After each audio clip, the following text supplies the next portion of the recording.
there's two ways you can attack COVID. You can say, you know what, it's tough now, I'm in big trouble. My mindset is what a great opportunity, because a lot of people out there that will not be able to deal with this sort of pressure. I can grow my business and thrive. So I actually scaled my business in 2008 in the midst of a GFC.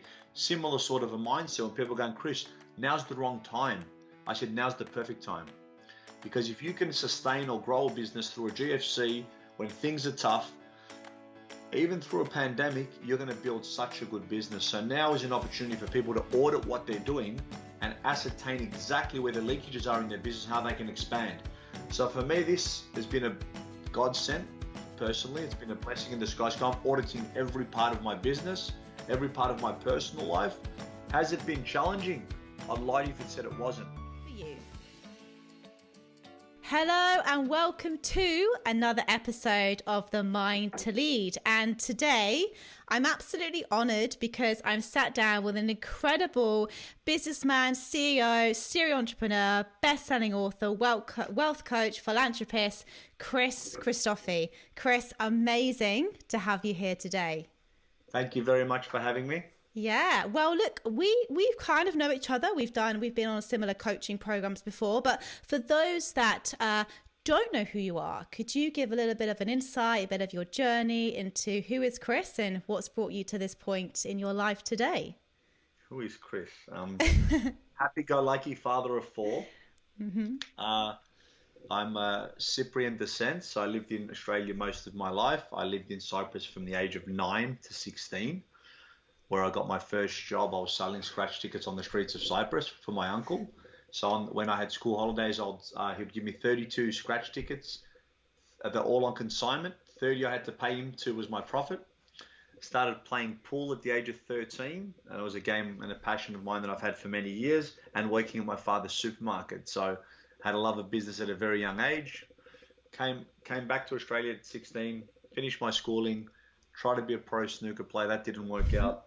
Did a bit of fighting, enjoyed that, and got into business at a pretty young age. I got into real estate when I was 19, actually, so if I start with that. Wow. I said to my father, I was the youngest of four, he gave all of us $30,000 as a wedding present to get into the property market. I said, Dad, I'm never going to get married the way I'm going. Can I have the money early? He goes, what do you want it for, son? I said, I want to buy a car. He goes, no. Find me a piece of real estate, I'll give you the money. So I started doing research, and I started working for a company. Mm-hmm. I fell in love with the property industry. I bought my first property at 19 years of age. Wow.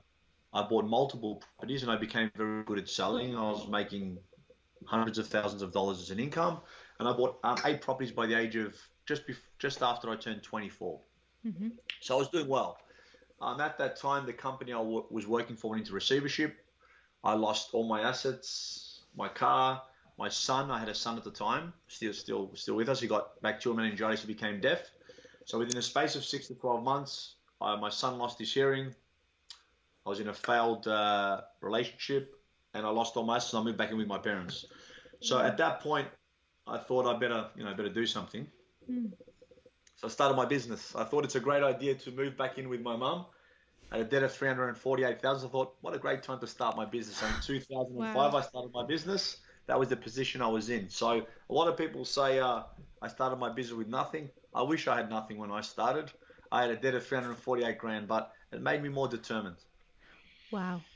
Wow. Can I just say thank you so much for sharing that, because I think that is just such a powerful message, and to start a business with that debt, to move back in with your mom after having a level of success, just incredible. The story about your son, talk to that, because I think there's a lot of people right now with a real fear mentality who are, now's not the right time to start a business, or they're so worried about failing. But what was your mindset? How did you go from that amount of debt to incredible businessman that you are now?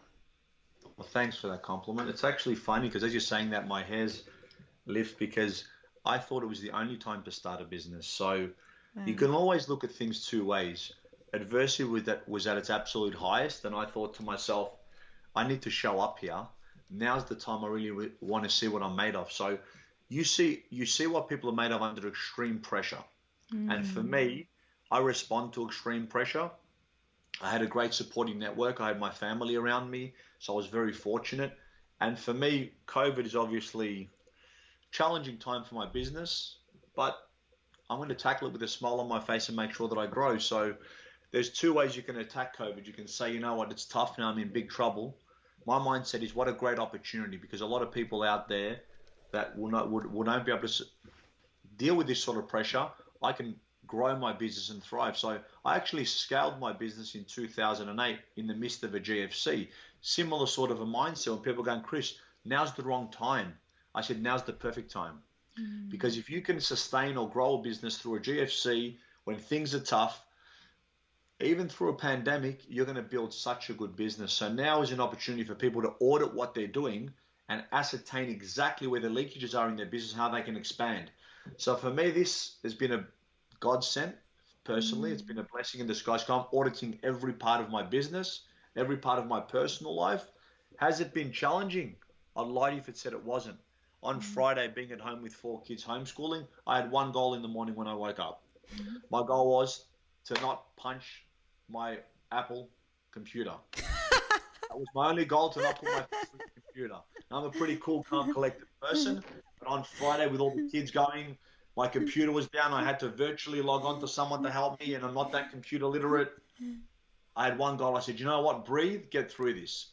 And so, yeah, do I have those days? Of course, but I want to enjoy those days, because when the good days come, I can really enjoy my wins as well. And failing excites me. And as a kid at school, I always failed, so it's not new to me, because I never lose. I always learn. So I always put myself in a position where I'm going to fail, where the odds are incredibly stacked against me. They're the ones that excite me the most. And then I say, you know what? Let's see what I can do. Let's go. I don't mind failing, but I can tell you one thing. I'll show up tomorrow, a better version of myself. If I fail, I'm going to come again. I'm going to come again, and I'm not going to stop. So on the proviso you think that way, doesn't mean you're not going to have bad days. Doesn't mean you're not going to lose your patience. Doesn't mean, everything's going to be high fives and roses and all that stuff. But it's a good time to reflect on your inefficiencies as a leader, where you can improve, how you can scale your business. So during this last month and a half, my response personally to COVID, I've put on 6 new full-time people, 3 or 4 new people starting. I bought a finance company, $35 million worth of loans. I'm doing a due diligence now for one with $500 million. I bought 4 investments, and I'm doing my due diligence to purchase my first building. Having said that, one of my businesses took millions of dollars of a hit during COVID. But then I looked and I thought, how do I audit my business? How do I pivot? So I'm taking this as an opportunity to really test myself. And I had a meeting with all my managers, and stage 4 is released. And I sat down and I said, all right, guys, now's the time to step up. I want to see what you're made of. I'm putting everybody on notice here, and I'm putting myself on notice. I want to see who shows up every day.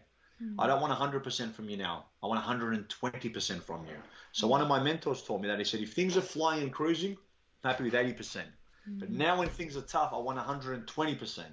Because now's when we're going to really grow. Now's when we're going to step on. And I said to them, I want to see whose chin's up when you walk into the office, your attitude, when I'm Zooming you, when I'm Skyping you, and who's asking for help. Because a lot of people think asking for help's a weakness. It's a strength. And I have these conversations all the time. I'm always going to ask for help if I need it. I'm not too proud. I'm not too embarrassed to ask for help. But in the same token, I'm going to ask for a lot, but I'm going to give you everything I've got. Yeah. So, I think it's a very important thing for all entrepreneurs. It's okay to ask for help, because I always say this: whatever, I'm going to get you on the roundabout. Whatever you give me now, I'm going to come back and I'll make sure that I compound and give it back to you. Give me help, I'll be back. And the people that helped me scale in 2008 was a gentleman by the name of Mick Irwin. I went up, he gave me $250,000 to scale my business during the GFC on my first meeting with him. Wow. Now, I go to myself when I left, wow, he vetted me before I went there. He knew exactly who I was. Now, my business plan had spelling mistakes, had errors. I'm not good with English, as you'll probably tell. I'm dyslexic, I've got ADHD, I've got all these issues, right? But he backed me. Now, remember, it was the 10th of the 9th, 2008.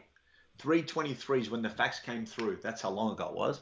When he said, Chris, sign the deal, gave me 125 grand up front, 125 on the balance. I always read that every morning when I see his thing, because he helped me scale. So I don't forget the people that have helped me through my journey, because I've had a lot of great people around me. That wow, I mean, what an incredible story. Thank you again for sharing that. And you've touched on something really important there that I'm grateful for myself, and the power of asking for help, because like you just said then, people do see it as a weakness and they think I've got to come up with all my answers myself. But I think you and I can both agree the importance of mentorship and coaching. So what part do you believe that played in your success and your journey? Massive. Like for me, I used to, the one asking the questions that people go, oh, I can't believe you asked that. I don't care. I'm going to ask. I want to know the answer. The difference is now I'm asking more sophisticated questions. I'm becoming a lot more intelligent. I'm becoming a better businessman. I'm still work in progress. I still see myself at scale of 1 to 10. I'm on level 1 or 2. I always see that's how far I need to go. But I can understand the questions I'm asking are more sophisticated. The decisions I'm making are more sophisticated. And I've never been embarrassed to make a fool of myself. I've never been embarrassed to fail.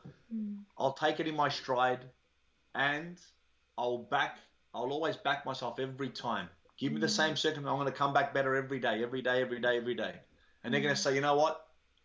This kid's not going to stop. It was a long time ago since I was a kid, but that's been my attitude always. And I'm curious to know, I mean, your mindset is incredible. So where does that come from? Like, do you think that's just something you were born with, or do you think that's something you've worked on over time? Is it the books you've read? Is it the people you surround yourself with? Where has that, like, that attitude of like you back yourself, the self-confidence, where has that come from? Look, all the above is the short answer, but as I said to you, my biggest ability is to not worry about failing. I just want to learn. So I wasn't a smart kid at school. I was an ambitious kid. I knew what I wanted to do. And when I was 13, I'd play pool for money against people. I used to hustle pool and sell tickets. And I'd have between £200 to £400 on me, my own spending money. That's times 3 Cypriot pounds.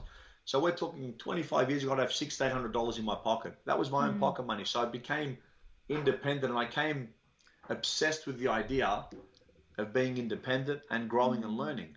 But now that I've left school, as you mentioned, there's so many self-help books, courses I do. Like, I help people as well, but people think I'm crazy. I've spent in the vicinity of $500,000 in the last 18 months in courses, growth, books, CDs, everything that I'm doing, mentors, coaches. And the favorite part of my day, week, month and year is when I'm learning something. And it's the best investment you can make in yourself. So for me, I just want to be around smart people and being in proximity. So I used to play snooker. My friends are world champions. I used to fight. My friends are world champions. Business people, they're successful people that have a track record in today. I used to surround myself with these people, and their mindset was different. And I believe everything's like a magnet. I was attracted to these people because of the way they thought. They never had limiting beliefs. They were okay to fail. And for me, tell me I can't do it, and that gets me excited. Tell me that you're going to fail here, and I'll be thank you, because I'm going to make sure that I get up super early. I'll be there tomorrow. You might beat me. I'm going to keep coming, and I won't stop. So for me, having that drive with my business, but more importantly with everything that I do, it's held me in good stead. But it also keeps me happy. It keeps me inspired. It gives me that juice that I need to wake up, with a smile and to tackle anything that's in front of me. Yeah. And let's actually talk about that now, because when I met you, I remember you saying about your morning routine, like you were like up in the office at like crazy hours, and I was just like, wow, like I was just so impressed with like your morning routine. And look, you're a dad, you're a businessman, you've got multiple businesses. How do you fit it all in? Like your time management must be like impeccable. It's good. It needs to get better. I'm improving that. Yeah. My morning routine back then when you met me was I used to get up at 2:45 to be in the office by 3. Wow. And I used to go through a certain routine. And the routine in the morning was, I'm changing it slightly now, I'll talk to you about that as well. I only live 3 minutes from the office, so everything I do is by design. My kids' school are 2.4 kilometers, my son's 900 meters.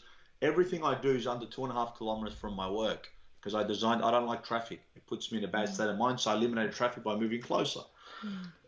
I don't like being in the city. I bought a holiday home on the beach. I kind of designed everything in a way that makes me happy. So when I walk to the office, I think of only things that I'm grateful for. My mind is consumed with usually the same thoughts. My wife, my 4 kids, my business, and my health, my family and friends. When I get into the office, I'll put on a song, usually pretty loud, because I love music, it uplifts me. And I do things that are all transformational, things that are important, that are going to move the needle in my business. I always say that, move the needle. And the transactional items that are the emails or the day-to-day or the meetings that don't require me to be at 100%, I'll do them later. So I place them at a certain time. The challenging part is coming home and making sure that I still have energy for my family and my wife and kids, because that's so important. It's something that I'm not very, very good at. It's something that I'm conscious of that I need to work on. Sometimes after 14 to 18 hours, I come home a bit tired. But after watching a clip with Kobe Bryant, he was doing it with Patrick Bet-David, saying when his kids and his family deserves the best, I think everybody's does. I want to give them that. So all these things that I'm telling and I'm working on and I'm analyzing them. Getting into meditation, exercise, and doing things that optimize my performance, but more importantly, optimize my happiness, my well-being. And I audit everything all the time. And I always want to give a better version to my wife, my kids, my business, and my clients. So if I can't subjectively look at myself and say, these are where I need to improve, and also if I get comfortable and I don't improve, I get bored and I get depressed. If I can't go forward, or if I haven't got a challenge in front of me, I wouldn't be happy. So I know what works for me, and I think it's important for people to identify what works for them. Like my wife gets up early too, but she has slightly different routines that work for her. And during the day we do things together. Sometimes we don't. It depends what works for you individually in your business, plus at home. And my routine's pretty extreme, but if you know me as a character, everything I do is that way. I don't know any other way. Yeah, I love it. I mean, I love my routine as well. I do put my morning routine down to just a clear head. And what you just said there about gratitude, I think it's just so important. I think we've got an attitude of gratitude. We do attract more things to be grateful for. But you just said something then that I really want to touch upon, because I think it's really powerful. You said you spend the first few hours of the day working on transformational things that are going to move you and your business forward. So could you give a couple of examples of what that looks like for you? I can. I always I audit the current business. I look at I do visualization a lot as well. See where does the business need to improve? Where do I need to improve? Now, usually you look at your business and you say to yourself, this is what I need. Usually the biggest change is looking right at you. You need to be the leader you need to become in order to lead a bigger company. So your skill and mindset's brought you to where you are. To go to the next level, you need to improve your abilities, your mindsets. And as I said today, it might take me 6 months to learn something, but it might take somebody else a year who's working for me or with me by my side. So you need to be patient towards that, and you need to lead them in the right manner. So what works for one person might not necessarily work for somebody else. And I love Simon Sinek, and I read a book called Extreme Ownership, and they're very, very good leadership books. And they teach you how to communicate. And if someone didn't get your message, maybe didn't communicate it clear enough.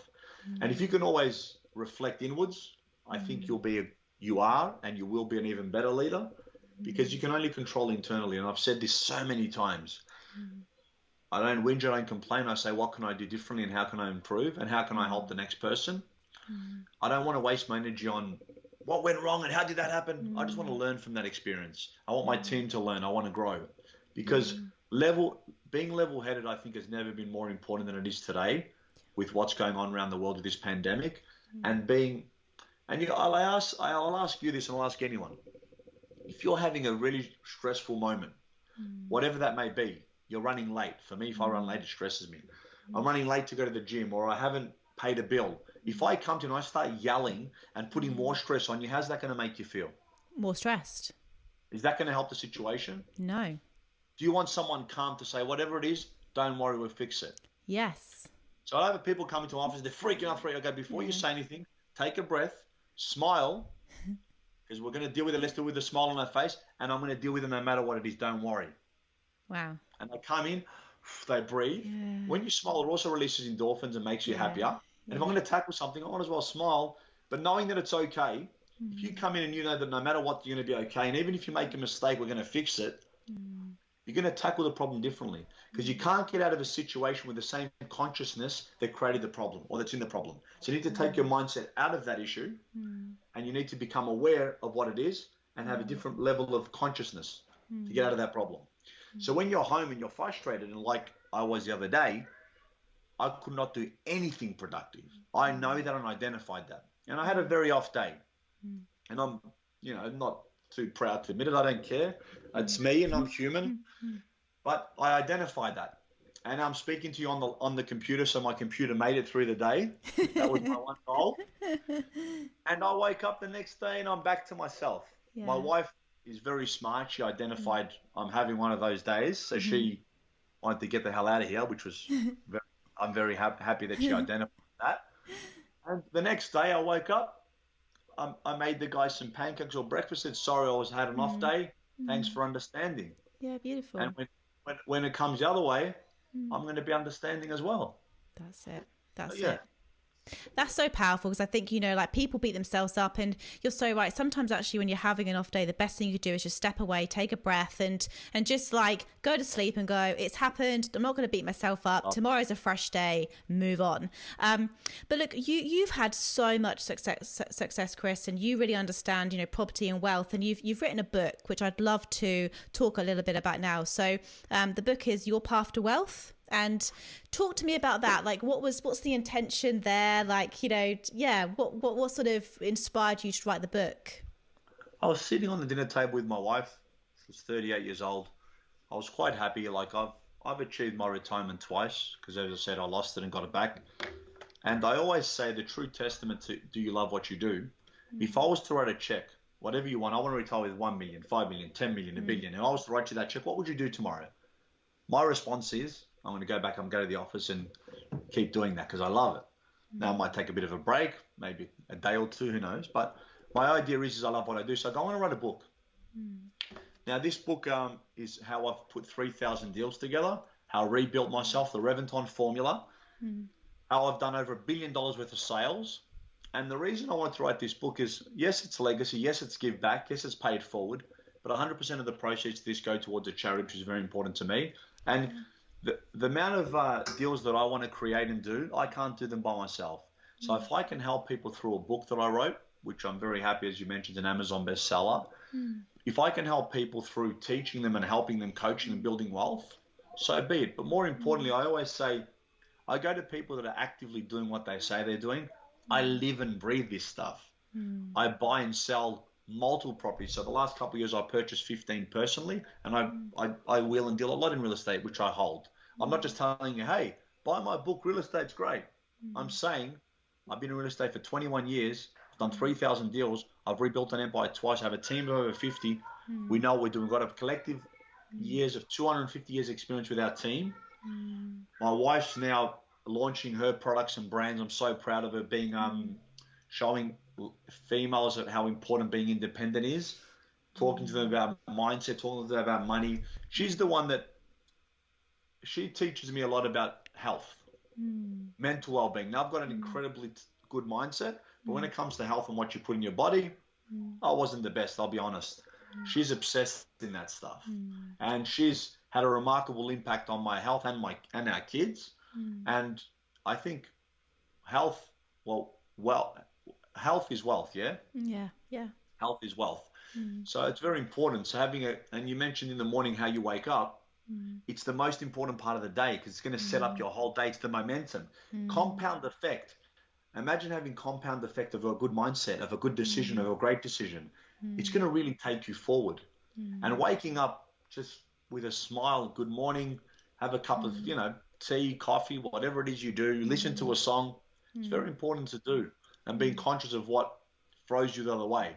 For me, on Friday, anyone could have spotted I was having that day. It's not often. But that day, probably my neighbor who was in his apartment could have felt it. So I'm conscious of that, yeah? Yeah. So this book, going back to what you mentioned with this book, it's got the Reventon formula. How to find the right team, key action points for every chapter. It's not a set and forget. Exactly the mistakes that you should look out for, why it's important to have each aspect of your team members. Knowing your numbers is so important. Paying yourself first. So saving is Well, saving's okay, but you should be investing. Saving's the first part of not spending all your money. So a lot of people earn great money, but they're not rich or wealthy because they don't understand paying themselves first. And what people do, and I talk about this in the book, you're on 100,000 a year, your boss goes, hey, you're doing a great job, you're on 120. The first thing people do, you expand their lifestyle accordingly. But if you can pay yourself first and compound your wealth, interest upon interest compounded is how you become super wealthy. And it says The Richest Man in Babylon, you can read the book Outliers, just talks about the 10,000 hours.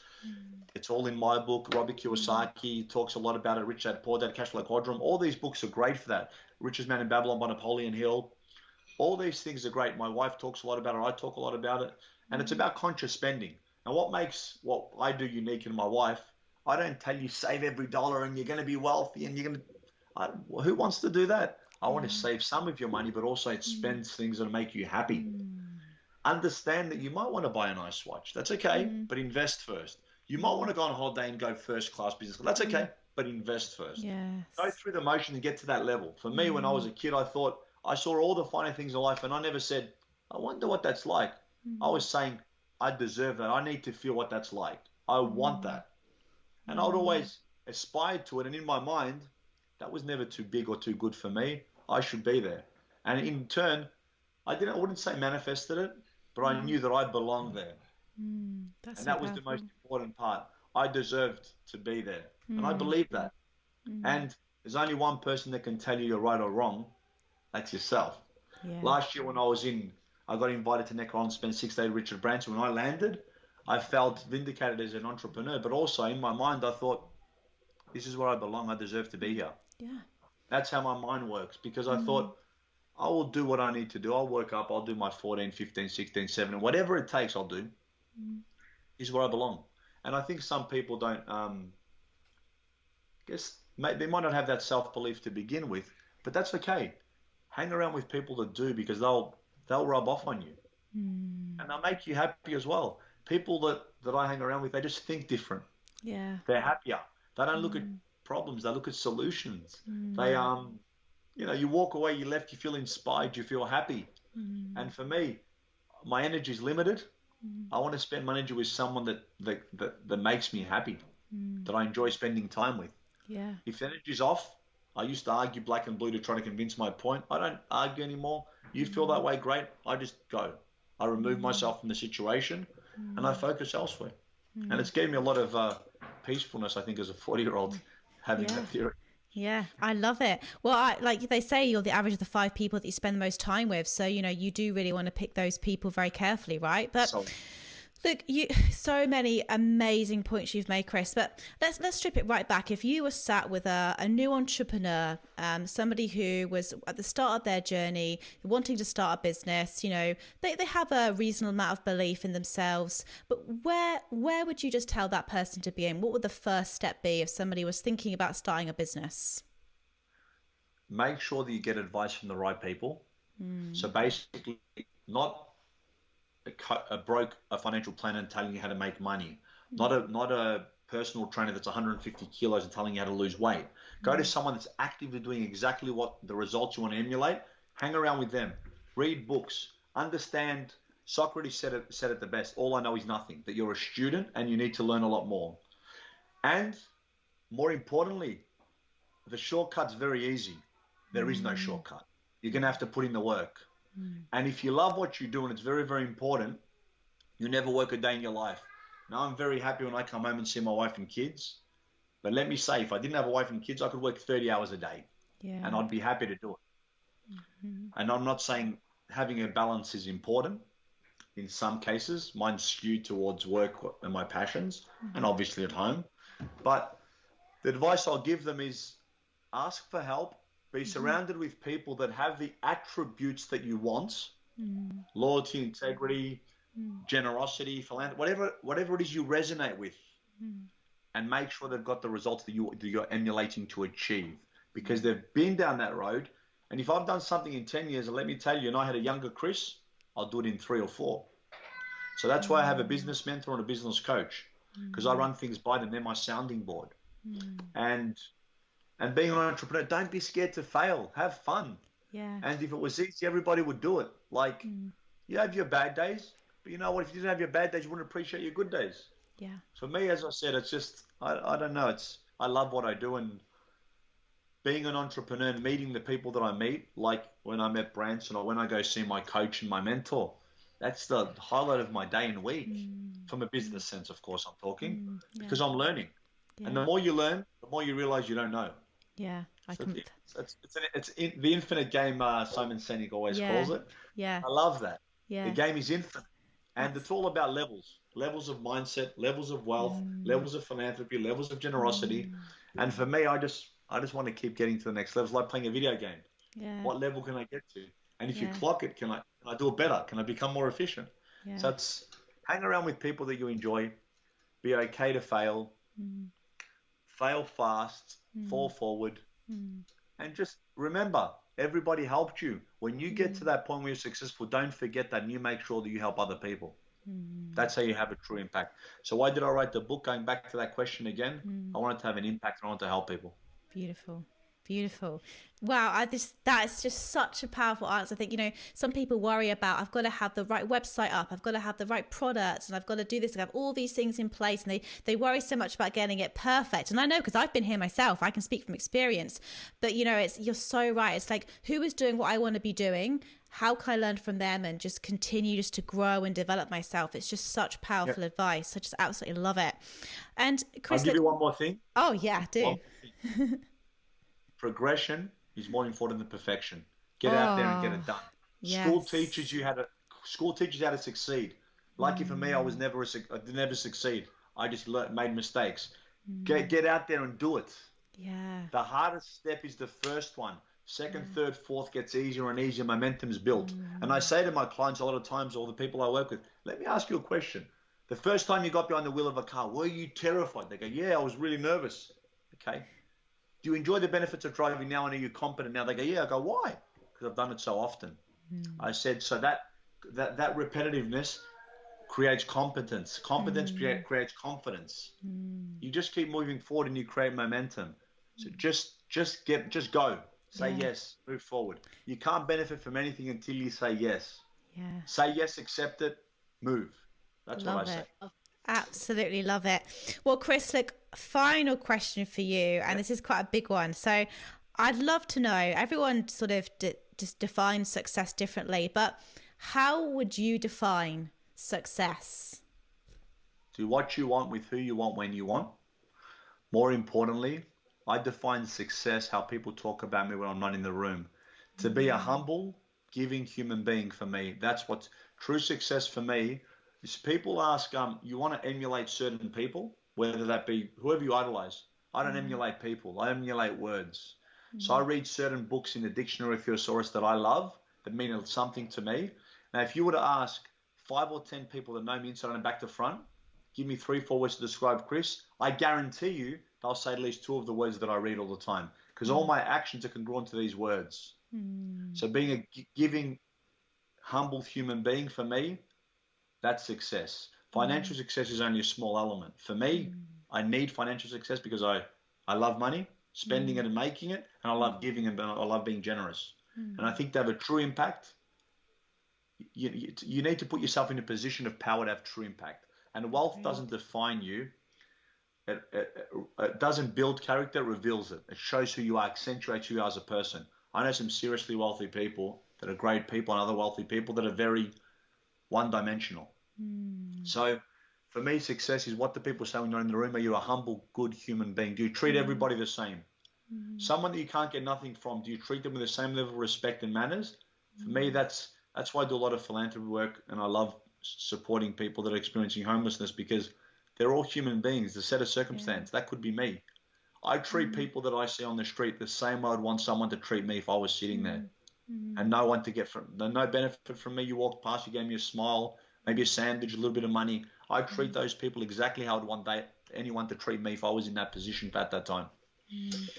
Well, if everyone had your mindset, Chris, I think we'd live in a very different world. But unfortunately, we don't. But that's absolutely beautiful. We will. Yeah, hopefully, yeah. I think empathy is just a huge one, especially now. I think having, and realizing how connected we actually are, how a virus that started in China can just spread all around the world. To me, that just says how connected we are and we're all in this together. So I just think what a beautiful way to finish. So Chris, for those people who want to reach out to you and find out more about you and, get mentored by you, find out about property development, where can they find you? Reventon.com.au is my business. You can follow me on Facebook and LinkedIn. Instagram, I do a ton of content on LinkedIn, so I'm very prominent on LinkedIn. I only started about a year ago because I'm not that tech savvy and I didn't like social media, to be honest, but now I'm all over that stuff. I'll put a list of where you can get my book, where you can email me, you can contact me. Happy to help anybody that I can, even if I don't have anything to offer them. If I can point them in the right direction, I'm happy to do that as well.